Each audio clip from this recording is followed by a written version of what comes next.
vamos a comenzar ya con la sesión de hoy. Hoy nos toca hablar de, bueno, invertir a lo largo de la estructura de capital, ¿no? Hoy hablamos de invertir en empresas a través de la parte del crédito, que Dani Tello tiene bastante experiencia en esto. Dani, como bien sabréis, es un, no sé cómo decirlo, ¿no? Es un contribuidor bastante activo a la comunidad value o en general de inversión aquí en España. La verdad que es una gozada las charlas que da y también todo el material que comparte. Estuvo hace muy poco en Value School. No recuerdo ahora mismo la fecha, pero tuvimos que hacerlo a través de estos webinarios a los que nos hemos visto forzados a pivotar, creo que en 8 de, abril 8 de mayo. o mayo, mira, pues fíjate. Fue un evento aplazado que pretendíamos hacer en vivo en nuestra sede, pero tuvimos que hacerlo de esa manera. Os emplazo a que le echéis un vistazo a nuestro canal de YouTube y que también nos apoyéis ahí en el canal de YouTube si os gusta nuestro contenido. La charla de Dani, esa charla en particular, estaba relacionada con dos de los libros más populares del inversor Joel Greenblatt, el pequeño libro que aún vence al mercado, y You Can Also Be a Stock Market Genius. Bueno, el nombre no es exactamente así, pero bueno, muy interesante las ideas que expone ahí Dani. Por último, también, bueno, presentar muy brevemente a Dani. Además de lo que ya he dicho, Dani es fundador y director de inversiones de Azagala Capital, y si le conocéis sabéis que su estilo de inversión es uno de muchísimo sentido común, pero también muy particular a la vez. Así que, Dani, te dejo el micrófono para que nos cuentes un poquito más. Muchísimas gracias por estar hoy con nosotros. Pues muchísimas gracias a todos. Me gustaría empezar dando un poco las gracias a todas las personas que hacen esto posible. Lo primero, los que estáis aquí conectados, además, como alguna vez comentado, lleváis toda la semana. Muchísimas gracias porque hoy en día tenemos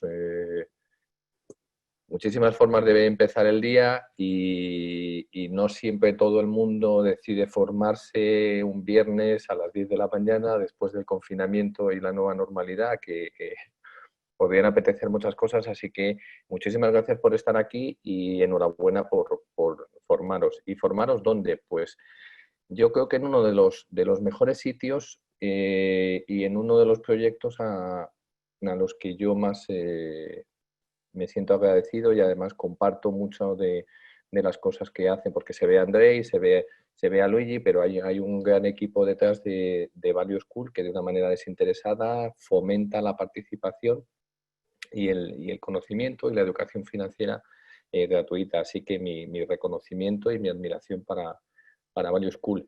Y luego también quería tener un pequeño agradecimiento para la gente que me contacta, o he visto a Adolfo, un ex compañero de CKBAN, un profesional como la copa de un pino. Pues a mí me llena de orgullo los que me decís que algo que yo hago os gusta, os sirve o os ayuda. Es decir, no hay nada más bonito para un profesional que lo que uno hace guste o sirva para algo. Así que muchísimas gracias de corazón a todos. Lleva mucho tiempo, André y Luigi lo saben, con ganas de dar una charla diferente de crédito que se saliera un poco de todo lo normal que vemos normalmente. Sabéis que en renta fija y en crédito no hay mucho contenido, no hay mucha información y normalmente son charlas muy densas, complicadas. Bueno, pues yo quería hacer hoy algo diferente y os voy a hacer una promesa desde el principio. Es decir, de los que estáis aquí o los que vais a ver posteriormente en diferido la charla, que nunca jamás hayáis hecho deuda, ni bonos, ni renta fija, ni crédito, yo creo que lo que vamos a ver hoy os va a servir. Os va a servir sin tener conocimientos previos porque vamos a hablar de algo que yo considero muy importante, que es la filosofía de inversión. ¿Y cuál es mi filosofía de inversión? En un mundo como el actual, todos son etiquetas. Todos son etiquetas y además, como comentaba sobre Adolfo en CKBAN, es decir, yo era un hombre con etiqueta en una sala de tesorería donde todos estábamos compartimentados por productos. Bueno, pues yo creo que hay que huir de las etiquetas en general hoy en día porque te van a encasillar en un sitio y no te van a permitir ser un inversor más completo. Entonces, si tuviéramos que tener una etiqueta, ¿cuál sería? Inversor completo. Y ¿Y para qué me ha servido a mí el crédito? Pues el crédito me ha servido para ser inversor más completo, es decir, las cosas que aprendes en crédito las integras dentro de tu filosofía y tu proceso de inversión. ¿Cómo paso página, Andrei? Ah, ya está, perfecto, Vale, perfecto. te voy a decir igual con las flechitas del cursor, si te es más cómodo. Pues sí. Vale. Bueno, pues hoy en día, aparte de las etiquetas, bueno, pues ¿qué vemos? Que la gente que ha tenido éxito en su vida personal o en su vida profesional o en proyectos empresariales es diferente. Es diferente y es disruptiva. ¿Vale? Y cómo puede ser diferente y cómo puede ser disruptivo en una filosofía de inversión? Bueno, pues con Moneyball.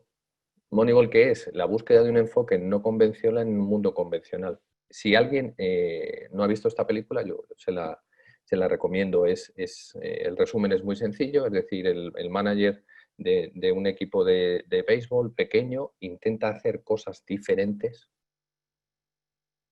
para lograr un objetivo. Finalmente el objetivo no se consigue, no son campeones del campeonato, pero sí usando métodos diferentes a los que se estaban usando en ese momento, es decir, siempre se eligen los mejores jugadores, tienes los presupuestos más grandes, pues lo normal es que ganes el campeonato. Bueno, pues ellos, siendo un equipo de mitad de la tabla para abajo, con presupuestos muy pequeños, buscaban jugadores acorde a sus presupuestos muy bajos con unas determinadas características, es decir, empezaron a usar pues métodos cuantitativos y algunos cualitativos para seleccionar jugadores, pueden ser activos en el mundo de la inversión, y llegar al objetivo. Es decir, Moneyball es un buen ejemplo de cómo aprovechar nuestras limitaciones y convertirlas en una ventaja.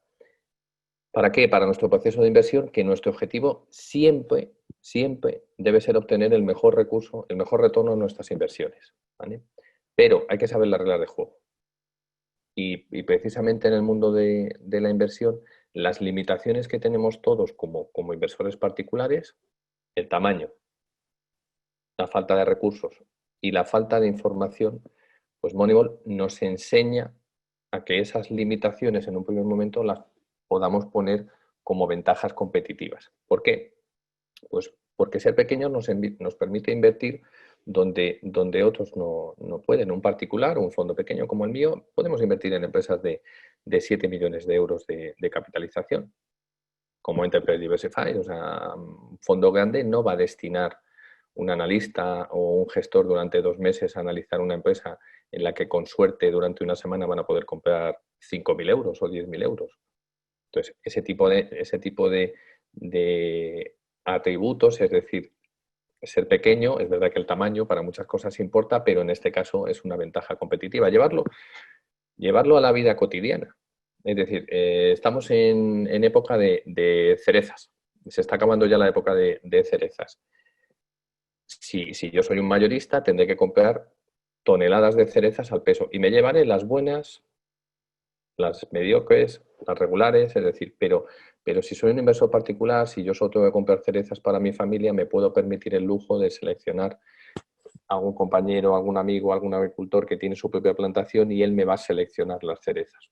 Por tanto, ese mismo producto, cerezas sí, pero en cantidades industriales no tiene el mismo sabor que en cantidades pequeñas individuales. Tener recursos limitados te obliga a no malgastarlos, lógicamente. Es decir, uno de los recursos más limitados que hay es el tiempo. Y tercero, cuando hay falta de información o no es fácil de obtener, hacer nuestro propio research es un elemento muy valioso y diferenciador. Es que tiene todo el sentido del mundo. Es decir, si yo estoy haciendo acciones, estoy haciendo solo equity, voy a poder encontrar research en muchos sitios. En muchos sitios, research industrial de banca de inversión o research más para retail, como Seeking Alpha, Value Investor Club, etc. Pero si estoy haciendo crédito, es un do it by yourself, porque no hay esa información, no está disponible para todo el mundo. Es decir, hacerlo por ti mismo es un elemento muy, muy valioso. Andrés, si hay alguna pregunta o alguien quiere interrumpir, un placer que y me digas cualquier Vale, cosa. vale, perfecto. Volvemos a recordarlo. Si queréis ir mandando vuestras preguntas a lo largo de la presentación, también lo podéis hacer, ¿de acuerdo? Por tanto, tener un enfoque no convencional frente a lo convencional es un elemento diferenciador muy importante para ser único, para ser disruptivo, para ser diferente. Pero tiene algunas complicaciones, es decir, hacer cosas diferentes siempre que tengan sentido, pues puede ser un problema. Es decir, ¿qué tiene mucho sentido hoy en día? Pues indexarte. ¿Por qué? Porque todos nos enamoramos de los ganadores y indexarte ha sido la mejor opción en los últimos 8 o 10 años. ¿Yo qué estoy viendo? Pues que estoy viendo que mucha gente se indexa a fondos small caps, ¿vale? ¿Y tiene sentido? Pues depende, vamos a mirar. No sé quién comentó hace unos días que el 42% de las small caps de un índice como el Russell pierden dinero. Pues a lo mejor no tiene mucho sentido invertir en un indexado que te llevas una cesta de todo lo que hay cuando casi la mitad de las empresas están perdiendo dinero. Recordar el caso de las cerezas, pues a lo mejor tiene mucho más sentido seleccionar esas cerezas, ese stock picking, pero cuando gestionas dinero para terceros y compras las FANG, bueno, pues como las compra todo el mundo, pues no importa pagar 8 veces ventas o 12 veces ventas si sale mal. Ahora, si inviertes en Necar y Necar se cae en 40%, pues a lo mejor es un problema. Luego, si tienes suerte, como nosotros, y el mercado te lo reconoce rápido y sube un 260%, pues qué bueno eras, pero no es eso. Es decir, tenéis que creer en vuestro proceso y en vuestra filosofía de inversión. Por tanto, ser diferente es un proceso solitario y hace mucho frío. ¿Por qué? Porque no hay nadie más que te acompañe. Entonces, tienes que tener mucha fortaleza mental, creencia en tus ideas y una convicción muy, muy fuerte. Y en general todo se resume en esta frase, no todo el mundo tiene la motivación necesaria para ser un inversor completo.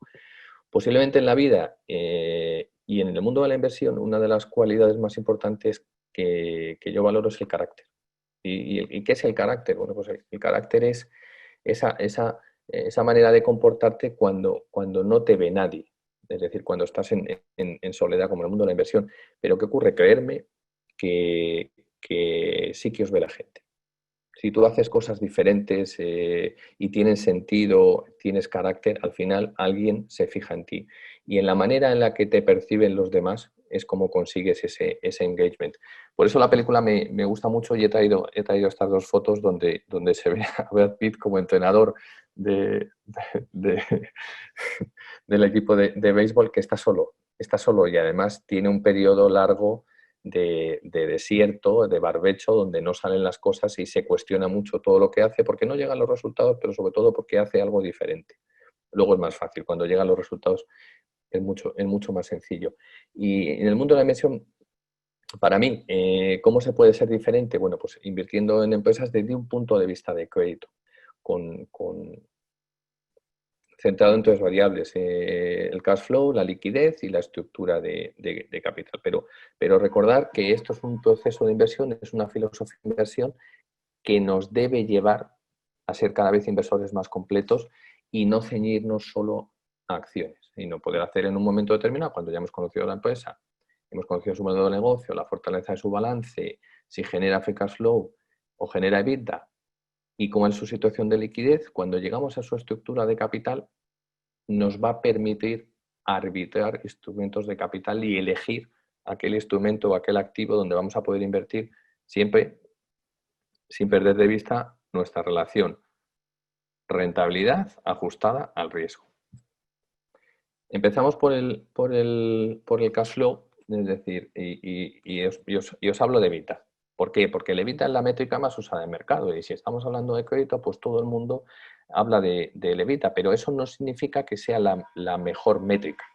Es decir, ¿por qué? Porque no es más que una aproximación al cash flow, salvo en algunos casos excepcionales donde no haya CAPEX, no es un buen sustituto. Si el CAPEX de mantenimiento es cercano a cero, pues sí la podemos usar, pero es más una excepción que una regla. Una de las cosas más importantes es que no paga intereses ni principal de la deuda. La caja sí, como veremos más adelante en alguna tabla que os he traído. Y para mí el free cash flow es el mejor indicador del rendimiento de una empresa. ¿Qué ocurre? Que no se trata solo de estudiar el free cash flow, sino relacionar el free cash flow con el EBITDA y sobre todo con la liquidez de la empresa. Desde marzo hemos visto que es algo imprescindible. ¿Por qué? Porque mirar la liquidez de la empresa es mirar a futuro, mientras que mirar la contabilidad y el EBITDA es mirar al pasado. Y hoy en día se pone de manifiesto que es necesario saber en qué condiciones va a poder sobrevivir una empresa que no tenga liquidez. Aquí os he traído dos cuadros muy sencillos, ¿vale? Un cash flow statement.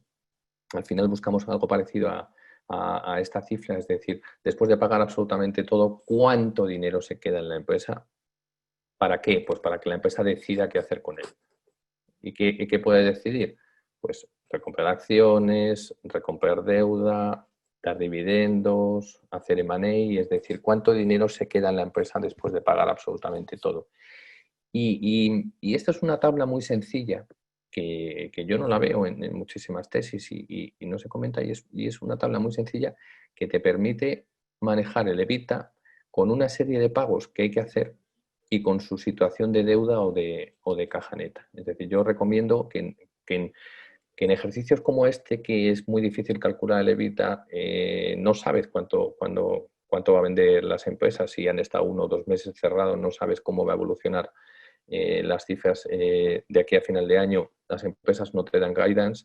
Es decir, hacer cuadros como este es sencillo para ver la evolución, tiene mucho sentido y os va a ser de mucha utilidad. Y luego me quería detener un momento dentro de lo que es mi proceso de inversión, que nadie se me asuste, que aquí tenemos muchísimos datos y muchísima información, pero esto es parte de lo que debe ser vuestro proceso de inversión. Concretamente, esto es una empresa que hemos incorporado al fondo en el segundo trimestre, que tengo que dar las gracias porque me puso sobre la pista un gestor al que admiro mucho y le agradezco que me llamara y me dijera, esta empresa, échale un vistazo porque es made in Azagala, ¿no? Entonces es una empresa del sector del outdoors. Bueno, pues es sencillo, es decir, aquí tenemos las ventas. Tenemos las ventas en un ciclo completo. Me gusta ver la evolución de las empresas en la gran crisis financiera. Márgenes, el bruto y el neto, y a la vez que vais aprendiendo sobre la fortaleza del modelo de negocio de la empresa, qué hace, hay cosas que poniéndolas negro sobre blanco te van a dar mucha información. Es decir, pues periodo de travesía en el desierto, apenas sin crecimiento de ventas, y a partir de 2017 hay un salto. Pero no solo hay un salto en las ventas, sino que hay un salto en los márgenes y por ende en la rentabilidad. ¿Por qué? Pues eso son cosas que a la vez que estáis aprendiendo la empresa, este tipo de tablas que yo uso os sirve. Quitamos la parte de los gastos, llegamos al EBITDA, que no es más que el EBIT más la depreciación y la amortización. ¿Y qué podemos ver también en este tipo de tablas? ¿Qué ha hecho la empresa con las acciones? Es decir, muchas de las veces se ignora la retribución en acciones al management. Pues es que es una manera de diluir el valor del accionista. Bueno, pues vamos a ver cuál ha sido la evolución. Bueno, pues casi un 10% más o menos de nuevas acciones en 12 años, pues no está mal. Seguimos relacionando cosas. La deuda neta, en este caso, es una empresa que empieza con deuda relativamente pequeña respecto al total de ventas, pero fijaros la evolución de la empresa, que ha llegado a tener una posición de caja de más de 150 millones en una situación como 2019 y además en un sector que no lo está pasando muy bien. El que tenga curiosidad por mirar esta empresa dirá, Dani, te has equivocado, es que son 175 millones lo que tienen en caja. No, tiene una cosa, tiene un ajuste por pensiones y si yo tengo dudas, pues directamente eso se lo quito de la caja. ¿Qué más información nos da esta tabla? Las calificaciones que le hace la empresa, es decir, los múltiplos, perdona, los múltiplos que le aplica al mercado. ¿Cómo la valora el mercado? El mercado ha estado cómodo con múltiplos de 5 veces, 6 veces, 8 veces y aquí pega el salto normal. Si te está pegando el salto en ventas, si te está pegando el salto en márgenes, pues el mercado le aplica un múltiplo más alto. Pues todo lo importante va encaminado a saber qué ha pasado en 2017. ¿Y dónde acaba todo esto? Bueno, pues esto acaba en esta cifra. es decir, el free cash flow yield, es decir, cuánto dinero va a ser capaz de generar la empresa. Aquí tenéis dos maneras, es decir, lo voy a construir en base a qué espero yo de la empresa los próximos años, o en una situación de shock de mercado como en 2020 con el coronavirus, etcétera, es decir, ¿es la empresa capaz, va a ser la empresa capaz de volver a generar el mismo cash flow que venía generando antes? Pues yo creo que sí. Entonces, si vuelve a generar cifras de EBITDA y EBIT parecido y puede volver a generar cifras de cash flow razonables para lo que venía haciendo antes, ¿qué rentabilidad? Es como un bono. Es como un bono, es decir, puedes tratar esto como un bono. Bueno, pues a estos niveles tiene sentido invertir. Que de 68,5 que la compramos se haya ido a 90, no te debe decir absolutamente nada, sino que tienes que creer en tu proceso de inversión. Aquí debería haber más pestañas, porque me hubiera gustado enseñar más pestañas. Hay una pestaña de financiación, hay una pestaña de notas, hay una pestaña de management, etcétera. Pero al final yo lo que busco es esto. Es decir, parto del EBITDA y acabo en el free cash flow. Andrei, como luego se va a distribuir la presentación, bueno, pues no me voy a detener en el cálculo, pero es sencillo. EBITDA menos la parte de gastos financieros, menos el CAPEX de mantenimiento, menos la variación de working capital y menos los impuestos pagados. Esta también la he hecho un poco para ayudaros a llegar a las mismas cifras que he llegado yo, para que os sea sencillo calcular el working capital. Y aquí hay cosas que me gustaría contarlas porque no las suelo ver en muchos sitios. Es decir, no os fijéis solo cuando veis el consolidado, calcular el flujo de caja. Es decir, fijaros siempre y tener mucha atención al detalle. Es decir, ¿por qué? Porque la mayoría de la gente asume que no, la empresa genera tanto de free cash flow, es del accionista. Pues depende. No, el free cash flow es del bonista. Pues depende. Es decir, se habla muy poco de la estructura societaria que tienen las empresas. Es decir, no es lo mismo estar aquí como accionista que estar aquí como bonista. Y este es un buen ejemplo, que si esta es la operating company, es la vaca lechera, es la que tiene los activos de la empresa y este es el flujo de caja que genera, si este flujo está restringido, no es tuyo. Entonces, ojo con estas cosas y mirarlas bien. Este es un caso antiguo que ya lo he contado en algún webinar de Aldesa. Bueno, pues es un bono que se pudo comprar a 45, a 47 y después se fue a 97. Hubieran generado un 50%, pero ¿qué ocurre? No os dejéis atraer por la rentabilidad, es decir, es siempre jugar con el mismo binomio, rentabilidad ajustada al riesgo. Y aquí, fijaros que es una empresa que estaba haciendo 704 kilos en ventas con un EBITDA del 92, pero lo que estaba fuera de nuestro control era más de la mitad del EBITDA. Entonces, ojo con esas cosas y mirar bien la estructura societaria de las cosas. Y aunque nadie se alegra de lo que ha pasado en marzo, salvo los que teníamos liquidez, porque es una oportunidad increíble para incorporar buenas empresas a precios muy bajos, me alegra que cada vez se le dé más importancia al análisis de la liquidez. Como os decía ahora, ¿qué tendemos a hacer? Pues tendemos a mirar qué es lo que ha ocurrido en el pasado, pero nadie mira qué va a ocurrir en el futuro con la liquidez. Y es importantísimo. ¿Por qué? Porque el problema de la liquidez empieza cuando no la tienes. Cuando no la tienes. Y hemos visto un montón de empresas en una lucha por la liquidez salvaje. Es lógico, si vas a estar un mes o 2 meses sin vender, es que no tienes muchas opciones. O amplías capital, o vendes activos, o te endeudas. Y hemos visto muchas empresas tirando de pólizas de crédito para poder sobrevivir. Por tanto, ¿qué tenemos que mirar? Pues si una compañía no genera free cash flow positivo por una situación adversa, lo primero que tenemos que pensar es si tiene capacidad para repagar sus deudas. ¿Por qué? Porque es que en un orden de prelación los intereses sobre la deuda van primero y antes que los dividendos. Entonces, hay mucha gente que se ha extrañado. No, es que están cancelando dividendos, no, es que están recortando dividendos. Es que es lógico, es que es lógico. ¿Vale? Entonces, si invertimos por dividendos, si invertimos porque creemos en esa fórmula, mirar la deuda de las empresas donde invertís. Porque si la empresa no genera en este ejercicio, lo mismo que ha venido generando en ejercicios anteriores, es una empresa madura y tiene apalancamiento financiero para ser más eficiente, lo lógico es que si no tiene para pagar los dividendos sea porque tiene que repagar la deuda.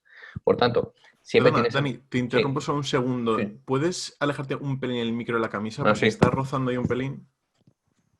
Solo un pelín ahí, justo a la A parte que ver, tienes el micro. ¿sí? Perfecto. Sí, Vale, si no me lo dices. Por sí, tanto, ten cuidado con tocarlo sobre todo, ¿vale? Gracias. siempre tiene sentido mirar la liquidez de la que disponen las empresas, pero otras situaciones como la que hemos vivido con el COVID, pues es imprescindible. Estos son dos gráficos o dos cosas que os quería enseñar, una más compleja y otra más sencilla. Empiezo por la más sencilla. Esta tabla yo no se la veo a nadie y en ejercicios como este la tienes que tener. Es decir, ¿cuál es el cash flow? El estimado sobre qué ha pasado después. Si voy a recibir dividendos. ¿Cuánto tengo disponible de mi póliza de crédito? Y ojo que muchas empresas les van a recortar los importes de las pólizas de crédito. ¿Vale? Digamos que esta sería mi liquidez inicial. ¿Y qué usos voy a hacer de la liquidez? ¿Dónde se me va el dinero?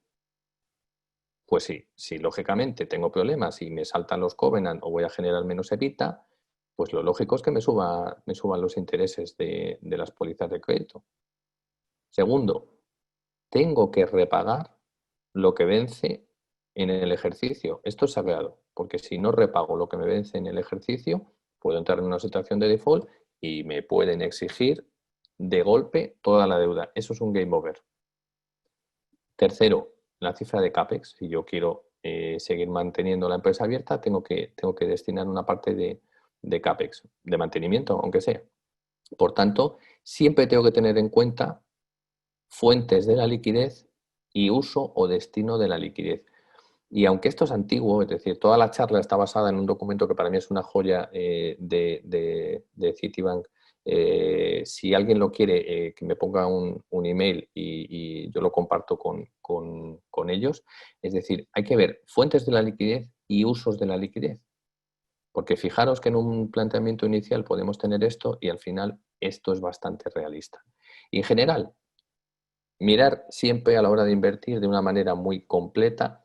Si la compañía genera free cash flow positivo, ¿cómo llego a él? EBITDA más menos working capital, menos CAPEX de mantenimiento, menos intereses de la deuda, menos los repagos que tengo que hacer de la deuda porque vencen, menos impuestos. Si genero free cash flow positivo, miraré si hay algún problema de liquidez adicional y si tengo acceso a fuentes de financiación a través de los bancos o alternativas. Pero si no, ojo con esto, mirar dónde acaba esto. Proceder con caución, be careful o evitar. Esta tabla a fuego, grabárosla a fuego en vuestro proceso de inversión. Pistas de lo que está pasando. Es que más de un 20% de las empresas americanas no generan suficiente dinero en términos de beneficios para repagar los intereses de la deuda. Pues, ojo cuando haya vencimientos cercanos.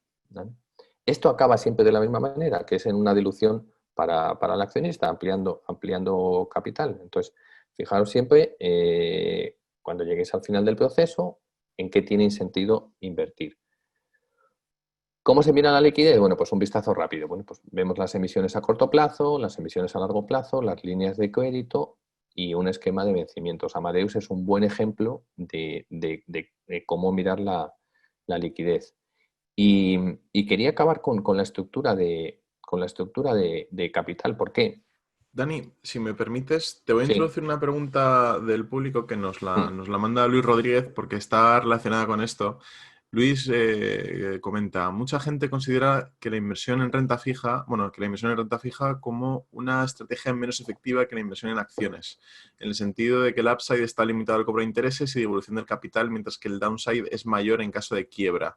Entonces, sé que a lo largo de estas próximas diapositivas imagino que vas a desmontar un poco esta idea, ¿no? Pero bueno, Mm, quería mm. introducirte esta La reflexión. desmonto ya. O sea, gracias por la pregunta, pero no estoy de acuerdo.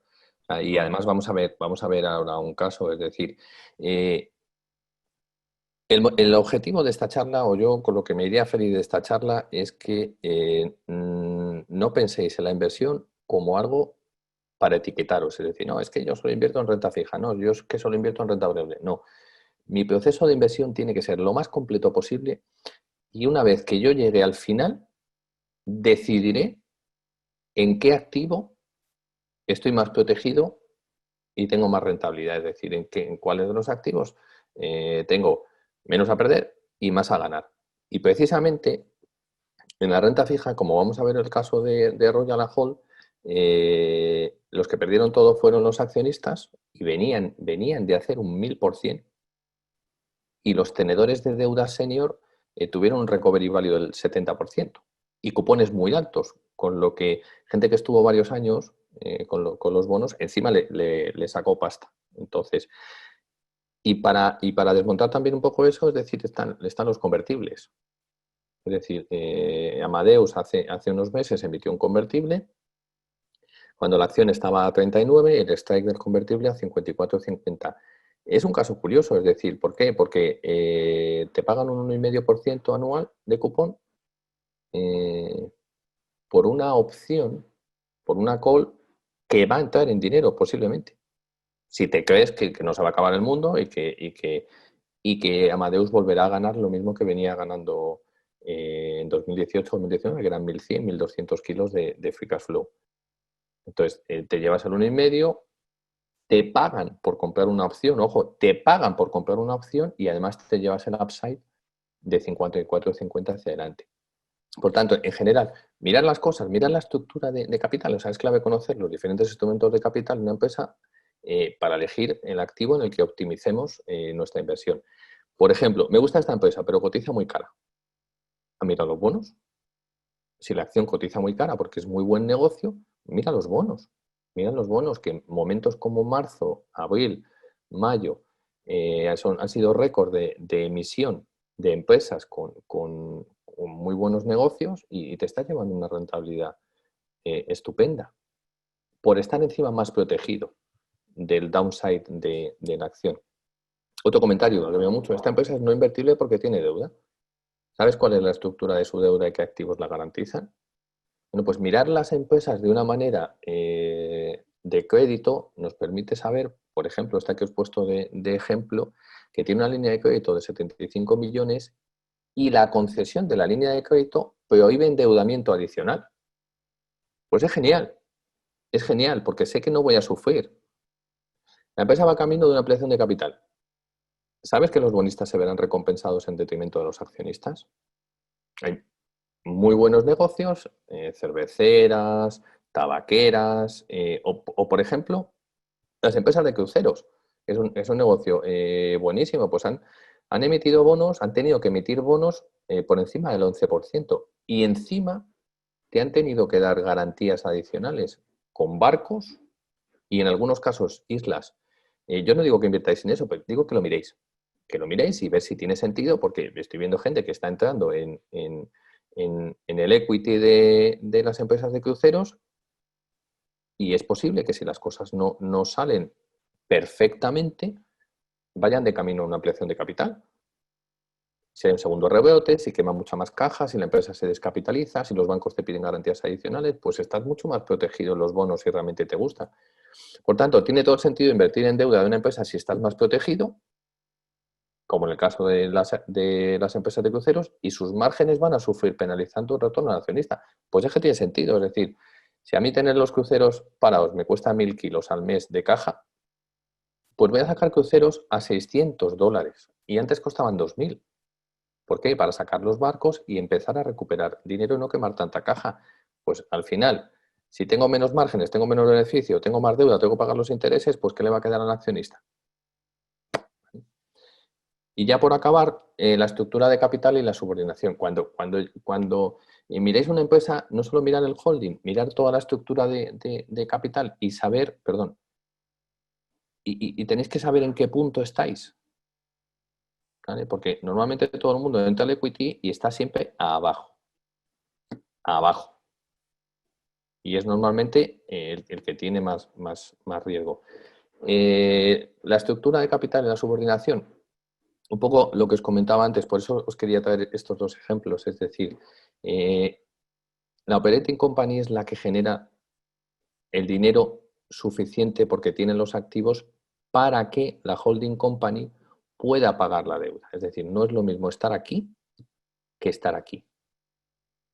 ¿Vale? Si hay un problema aquí, si hay un problema en la operating company, es decir, y yo he dado un préstamo, ¿vale?, que viene como consecuencia de un endeudamiento, es decir, esto cuando quiebra, esto se convierte en una liability. Es decir, está dentro de la masa. Por tanto, si aquí hay una liquidación positiva y sube para arriba, es decir, yo tengo doble garantía. Ojo, ojo con estas cosas, ¿vale? Mirarlas bien. Y está muy de moda ahora Wildcard. Bueno, pues es que esto lleva pasando mucho tiempo. Royal Hall es una empresa, como os he comentado, como comenté en la pregunta, es decir, llegó a darle un retorno del 1000% a los accionistas y en 2003 pues se demostró que había inflado las cuentas. Fijaros, esto es una estructura sencilla. Podría haber traído auténticas barbaridades que se hacen con 40, 50 empresas interpuestas, pero no tiene sentido para lo que yo os quería enseñar y demostrar. Es decir, no siempre todas las cosas que parecen igual son iguales. Y esta slide la ha puesto mal aposta. ¿Por qué? Porque así, de una primera vista, es decir, de todo este endeudamiento, ¿qué bonos son senior? Bueno, pues esta parte de aquí, porque está garantizado. Esta parte de aquí, ¿vale? El Albert, ¿vale? Porque está garantizado por la matriz. Y este, aunque esté garantizado por la matriz, es que está fuera. Está fuera.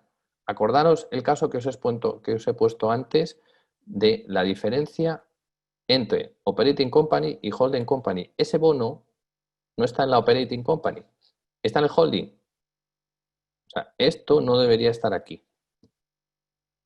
Estos son senior, pass-through, que además tienen activos dentro. 70%, 70%, 70% de recovery value. Los accionistas. Y habiendo un fraude contable. Por eso estás mucho más protegido en determinados casos. ¿Significa esto que siempre tengas que comprar los bonos? No. Tienes que mirar la empresa y analizar en qué activo tiene más sentido. Aquí os he traído unos covenants para que veáis un poco qué es lo vanilla en el mercado, es decir, pero esto cada uno es de su padre y de su madre. Mirarlo con calma y por finalizar, bueno, pues esta fase de KKR que me gusta mucho, es decir, no compres una acción si no has mirado lo que te dice la deuda de ella y no compres nada de deuda si no ves lo que te dice la acción, es decir, tiene sentido, hay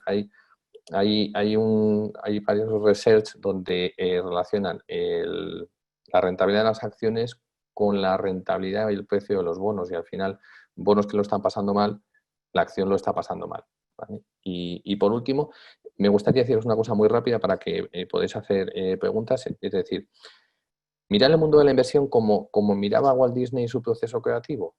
Es decir, él tenía como 3 habitaciones, la habitación del soñador, donde todo estaba permitido, la habitación del realista, donde empezaba a cuestionar todo lo que se le había ocurrido en la del soñador, y la habitación del crítico, donde realmente salía exactamente aquello que cumplía todos los requisitos para ser un éxito de Disney. En el mundo de la inversión es igual. El soñador, tener la mente abierta, mirar de todo, mirar de todo. Yo que soy poco tecnológico, bueno, pues llevo 2 semanas mirando una IPO de una empresa de software bancario en la nube que va a salir a cotizar en Estados Unidos. Ser más completo te hace ser mejor inversor, pero tienes que tener la mente limpia para quitarte de dogmas y de prejuicios sobre lo que mirar o no. Ser realista, mira las cuentas, analiza los fundamentales de la empresa, observa hasta el detalle, que en el detalle, en la atención al detalle está el éxito de muchas cosas. Y tercero, sé crítico. Cuestiona absolutamente todo lo que tú hagas, igual que vosotros debéis cuestionar absolutamente todo lo que yo os he dicho hoy. Y muchas gracias. Bueno, Dani, Vamos, fenomenal. Me ha parecido una visión muy fresca y poco habitual a esta aproximación de la inversión inteligente que solemos tener Muchas gracias. tanto aquí y a nivel internacional, ¿eh? Te lo de reconocer. Voy a dirigir un poco por ahí la primera pregunta, nos la manda Álvaro Umbrías. En primer lugar, te agradece la ponencia y te pregunta, me gustaría saber cuál es la opinión de don Daniel sobre el motivo por el que personalmente cree que grandes inversores, como por ejemplo Warren Buffett, Charlie Munger, Peter Lynch, no hacen uso de esta temática y son tradicionales en su estilo de inversión, a pesar de que Buffett utiliza warrants opciones en algunos casos puntuales. Es decir, suelen entrar siempre en la parte de equity, aunque es cierto que, por ejemplo, Buffett sí que tiene algunos casos de entrar en acciones preferentes que sí que tienen alguna condición especial, ¿no? Pero ¿por qué no suelen utilizar Claro, muchas gracias por la deuda? pregunta. Y no estoy de acuerdo, o sea, es que no es por la filosofía, sino que muchas veces es por el tamaño. Acordaos que lo he puesto al principio. O sea, el tamaño en muchas cosas es una desventaja, en nuestro caso es una ventaja. Buffett, cuando Mm. tenía el partnership, era mucho más activista, hacía cosas con deuda, hacía cosas con derivados, pero ojo que sabía lo que hacía. Ojo que sabía lo que hacía. Y aquí sí que quiero poner un warning en general para la comunidad inversora que es fantástica. Es decir, recientemente eh, hemos tenido que ver como un chico de 20 años se ha suicidado. Joder, y encima sobrino de un gestor, un tío muy bueno, es decir, porque no sabía lo que hacía y por eso a mí me interesa tanto y me importa tanto lo que hace Value School, es decir, hay que saber lo que se hace. Y Buffett tiene una restricción que es el tamaño, pero analiza una de las mejores operaciones que ha hecho Buffett cuando invirtió en Goldman, en los bancos, en la gran crisis financiera, se puso encima del accionista, lo que decía Andrei con las preferentes, es decir, oye, ¿quieres mi dinero? Perfecto, yo te lo doy, pero estas son mis condiciones. O sea, quiero estar por encima de los accionistas, quiero tener un derecho preferente, quiero tener un dividendo del 8 o 9%. Es decir, tiene mucho sentido en función del tamaño elegir el activo en el que vas a estar más protegido y más rentable. Muy interesante, Dani. Te comento también, nos van a quedar muy pocos minutos y un par de preguntas que me parecen muy interesantes y que vamos a intentar contestarlas rápido. Voy. Alberto Amezcua nos plantea, perdón, Amezcua, que siempre lo leo mal, perdón Alberto, comenta, ¿cómo se puede acceder a comprar deuda corporativa? Y además también por el chat Carlos nos comentaba cómo puedes estar al día de la emisión por parte de las empresas de dichos bonos o bonos convertibles. Es decir, coméntanos un poco cómo encuentras estas oportunidades de inversión. Buenísimas preguntas. Los primarios no están al acceso de retail y fondos pequeños, pero yo sí que te puedo pasar, escríbeme y te puedo pasar algún listado. Están casi todos los bonos de Europa con precio, con rating y tal. Y segundo, plataformas. Hay muy pocas. Quizá la más chula para inversores retail, Interactive Brokers. Vale, Alfonso también nos preguntaba por una plataforma donde poder ver los precios de los bonos y su contratación. Entonces, bueno, ahí O queda esa FINRA, hay recomendación un para él. enlace de los bonos americanos, hay un enlace FINRA, o sea, el que quiere información que me escriba, que yo estoy encantado de Mm, fatigar la información, pero me da cuenta muchas veces que cuando das mucha información a todo el mundo, la gente no la valora. No la mm. valora. Entonces, prefiero que alguien, si realmente tiene interés, que me escriba, que no es ninguna molestia para mí, que yo estoy encantado de ayudaros. ¿Podrías decirnos cuál es tu correo? Porque lo estaban preguntando también antes por el Daniel, chat. Daniel, Sí, @azagalacapital.com. muy bien. Ahí lo he escrito yo por el chat. Ya O sabéis, que me contacten podéis. por Twitter, por mensaje privado, yo no los tengo capados. Dante el Rip, Es Dante el Rey. @Dante el Rip. Ahí está. O ¿Aceptas por, ideas? o por LinkedIn, o por LinkedIn. Sí, sí. Aceptas ideas de inversión a cambio de cafés, ¿no? Eh, Cualquier persona que me cuente algo, que quiera charlar, es decir, tiene mi agradecimiento y vamos, un café o lo que quiera, como os decía, es decir, que a alguien le llame la atención o le guste algo de lo que yo haga es uno de los regalos más bonitos que alguien me puede hacer. Así que lo mínimo es invitaros a café. Ujú. Vamos con unas dos últimas preguntas muy rápido. Alberto también a ver, y Guillermo nos comentáis, bueno, nos preguntáis por las diapositivas y Guillermo nos pregunta por el vídeo. Lo he comentado al principio de la charla, pero bueno, tanto el vídeo como el audio y las presentaciones las subiremos a lo largo de las próximas semanas o, bueno, seguro que a lo largo del verano, ¿de acuerdo? Estad atentos porque lo comunicaremos todo con más detalle. a ver, la penúltima pregunta que te quería hacer, Dani, nos la manda Enrique. Enrique Gracia. Comenta, para buscar buenas oportunidades de bonos con descuento, con buenos negocios subyacentes, ¿qué tipo de herramientas usas? ¿Buscas desde el precio de los bonos o desde las empresas? Coméntanos un poco cómo es, nos has comentado un poco eso, que tú tienes acceso a, como inversor institucional, sí que tienes acceso al listado y demás, pero coméntanos un poco cómo es el proceso de generación de ideas, cómo buscas las oportunidades en este tipo de inversión. Siempre, siempre, siempre desde las ideas. ¿Por qué? Porque las ideas y analizar las empresas te va a dar la respuesta a lo que estás buscando. Es decir, si es una buena empresa, la acción está cara y si la acción está cara, tengo la alternativa del bono porque durante estos meses hay mucha emisión y se han ampliado los spreads, por lo que tiene que pagar más. Y ahí, donde no tenía mucho sentido era invertir en los bonos hace 2 o 3 meses, solo porque todo el mundo los quería y además estaban pagando tipos ridículos. ¿Por qué? Porque si tú miras el precio de un bono que está de estrés en 30, en 40, no te va a decir nada, salvo que tiene un problema. Entonces, te va a obligar a ir para atrás y analizar cómo la empresa ha llegado a ese punto, la fortaleza de avance, etcétera. Es decir, no, el proceso siempre es desde el principio la empresa hasta el activo, donde elegir, donde invertir. Perfecto, y ya para despedirnos, Dani, es una pregunta habitual que solemos hacer siempre en Value School y también la estamos haciendo ahora en el Summer Summit. ¿Podrías darnos una recomendación de lectura? Y te voy a pedir, a poder ser que fuese un libro, o sea, es decir, que solo pudieses leer este libro y recordar los conocimientos de él y ningún otro más. Y si quieres incluso darnos también una recomendación de lectura relacionada con la deuda, que sí que suele haber menos, o con la inversión en la estructura capital a través de crédito. Bueno, para leer sobre deuda, os recomiendo esta joya que para mí es el City Premier Credit de 2005 en el que yo he basado esto. Como el mundo de la deuda, pues es para valientes y para gente que tiene mucha pasión. Son 400 hojas. Entonces, si alguien lo quiere, que me lo pide, que yo estoy encantado de compartirlo. Y un libro, sé que te va a gustar mucho porque sé que tú como yo eres un enamorado de Capital Returns. Entonces, el anterior, ¿vale? Que se llama Capital Account, a Money Manager Report on a Travel Decade, porque este es del periodo 93-2002.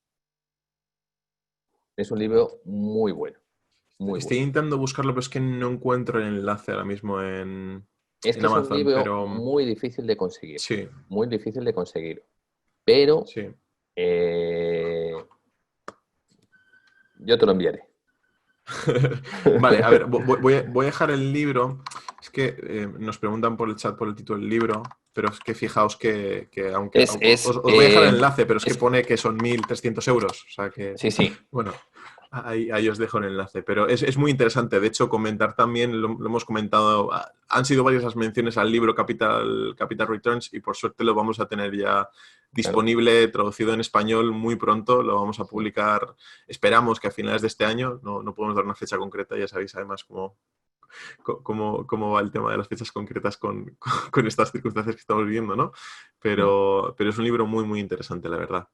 Bueno, Dani, no sé si querías terminar diciendo algo más. Perdona que No, no, creo. daros las gracias a todos, a Value School y a todos los que espero que hayáis disfrutado con la charla lo mismo que yo he disfrutado muchísimo preparándola y dándola. Perfecto, pues Dani Tello, muchísimas gracias. Genial tu exposición. Te estamos muy agradecidos por haber participado en el Summer Summit. A todos vosotros también que nos estáis siguiendo en directo y también a todos los que nos estáis viendo en diferido, transmitiros nuestro más sincero agradecimiento por el apoyo que nos estáis dando. Que sepáis también que si nos estáis viendo desde YouTube, os animamos a que dejéis un pulgar arriba en el vídeo, que comentéis también en la cajita de comentarios y que incluso le deis una suscripción al canal porque es algo que nos apoya mucho también, nos ayuda a seguir creciendo y a hacer llegar este contenido a cada vez más gente para seguir generando valor. Y además también que sepáis que en nuestra página web en www.valueschool.es tenéis muchísimo material gratuito para seguir formándoos y también si así lo deseáis, ahí podéis informaros un poco más sobre nuestro programa de simpatizantes, que es una forma de apoyarnos para que podamos seguir generando valor en el largo plazo.